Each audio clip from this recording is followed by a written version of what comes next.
Lepo pozdravljeni, dragi otroci. Lepo pozdravljeni iz knjižnice Črnomelj. Z veseljem vam sporočam, da imamo za vas pripravljeno novo pravljico. Vzemite si nekaj minut časa in izvedeli boste pravljico o majhni rjavi miški, ki je bila zelo vesela in srečna in je rada prepevala, vse dokler v pravljico ne vstopi veter. Tako, ste pripravljeni?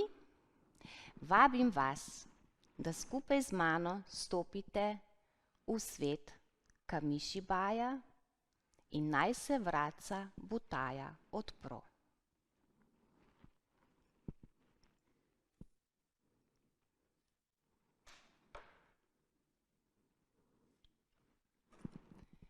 Nekoč je živela majhna rjava miška, ki je imela svetle oči, oblečena je bila v belo oblekico z rdečimi pikami in obuta je bila v rdeče čevlčke. In ta miška je živela v čisto pravi hiši z rdečo streho in s petelinom na strehi. In imela je velik ograjen vrt.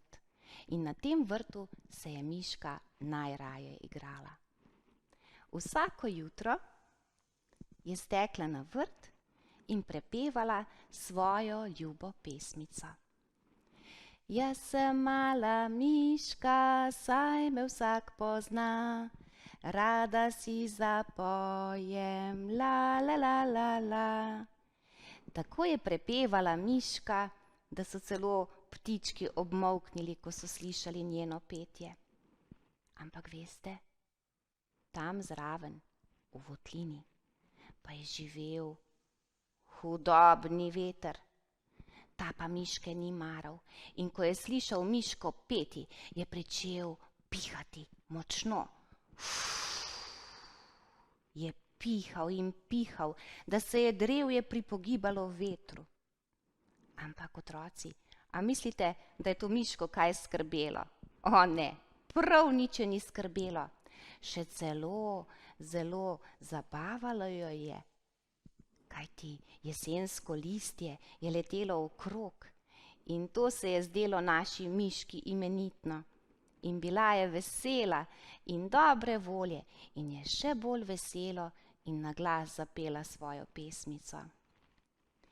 Jaz sem mala miška, saj me vsak pozna, rada si zapojem, la la la la la. Tako je pela miška, da sploh ni opazila, da so se na nebu pojavili črni oblaki. Kajti zdaj pa je bil veter še bolj jezen kot prej in je zapihal še močneje kot prej in je zapihal. Ojoj, poglejte, kaj je naredil. Smuknil je v njeno kuhinjo in razmetal vse naokrog.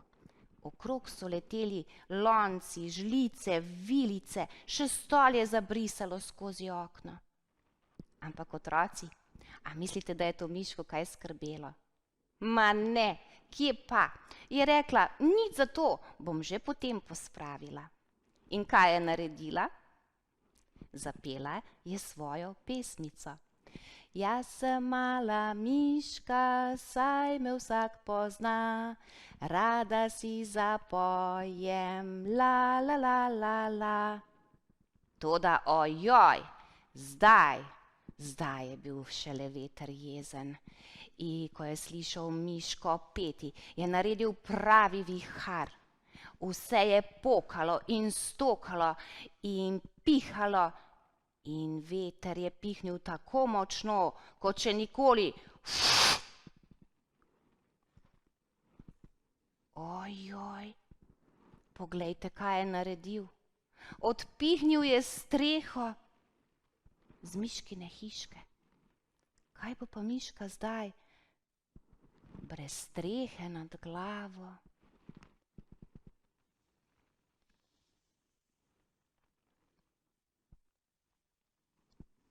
Pričel je padati dež in naša miška je bila čisto sama pod velikim dežnikom Pri sebi je imela samo nekaj stvari in bila je res sama in žalostna.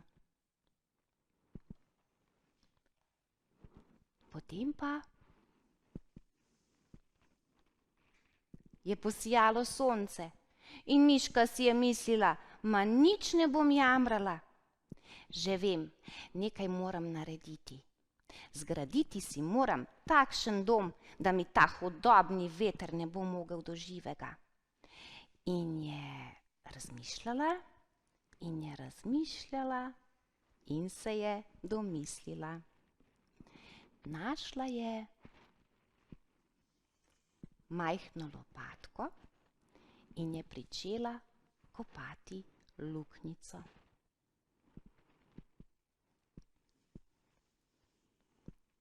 In je kopala, in je kopala. Težko delo je bilo to. In je kopala, in je kopala, in luknjica je postajala vse večja in večja. In nazadnje je bila luknjica ravno prav velika za novi miškin dom. In veste, otroci, miška si ga je res lepo uredila.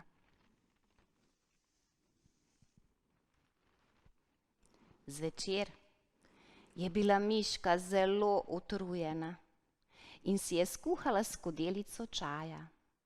Potem pa je stopila k posteljici, si sezula svoje rdeče škorenjčke, legla v posteljo, potem je še malo brala knjigo in bila je zelo zadovoljna, ker je imela nov dom in bila je zelo srečna in je tisti večer še zadnjič, čisto potiho, zapela svojo pesmico. Jaz sem mala miška, saj me vsak pozna, rada si zapojem, la la la la la. In potem je miška ugasnila lučko in sladko zaspala v svojem novem domu. In bila je srečna.